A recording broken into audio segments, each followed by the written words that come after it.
Today I'm talking about 3 westerns featuring John Wayne and Jimmy Stewart. And I really liked all 3 of them, which really surprised me, but they were great.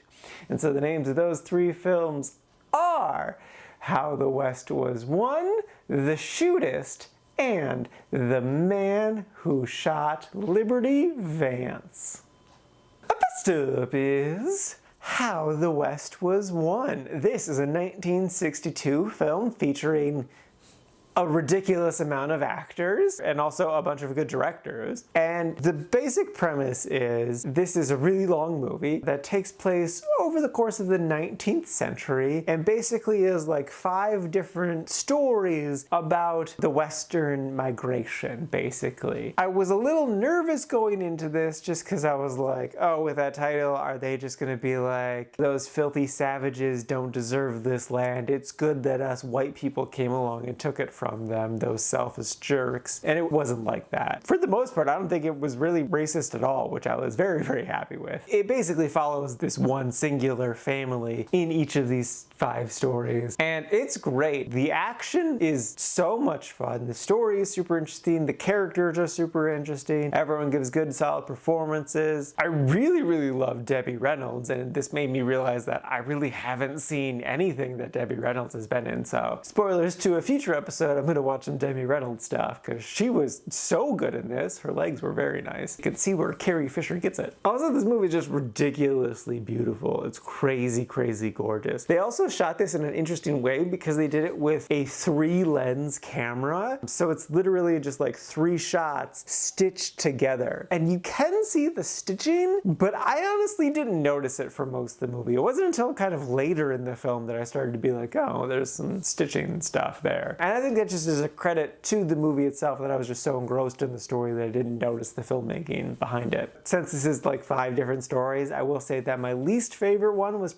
probably the Civil War section. I think it may have been the shortest. I don't know if it was or not. It just didn't feel like a lot of stuff happened there. Slash, I just didn't really care about it. I wanted more action and stuff there. My favorite was definitely the planes section. That was just a lot of fun. That one is Debbie Reynolds just kind of being great, and I don't know, I loved it. It was a lot of fun. So yeah, I really loved this movie a lot. I would definitely recommend it. I was a little worried about the runtime, but honestly, I think it's because it's segmented that like it goes at a really nice pace, so it really didn't feel like a long movie. Plus, because it is segmented, you could stop it at any of those points easily. Also, there is an intermission, and that was really nice. So yes, really like this movie, definitely recommend.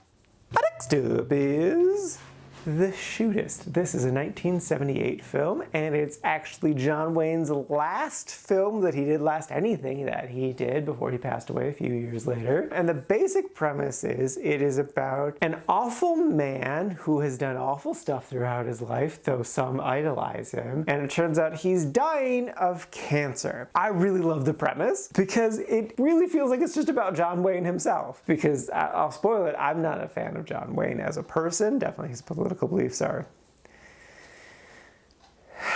not close to mine. So like, it's such a fascinating film because it's about a guy who's just an awful person, but he's dying, and that's sad. So it's like, it's okay to be sad about a bad person dying, sort of thing. I don't know, it was just a really fascinating story and premise. John Wayne gives an incredible performance. I think of the films of his that I've seen, this is my favorite performance of his. It was also cool to see Lauren Bacall again, just because I've watched 3 films of hers at the beginning of her career, and now this is 30 years later, so now she went from like 18 to 48, so it's like there's a bit of an age difference there, but she's still a good solid actor. Jimmy Stewart's not in a ton, but he's still a solid. I also really loved Ron Howard in this. He's just like a plucky young alcoholic kid, and I'm like, I like this. Yeah, it's just a good, solid, interesting film. And I would again recommend this, and I would just do an extra recommend for people who are like me and are not really the biggest fan of John Wayne as a person. I think if you're gonna watch any John Wayne film, this would be the film to watch just because of its moral complexities. So yeah, it's good.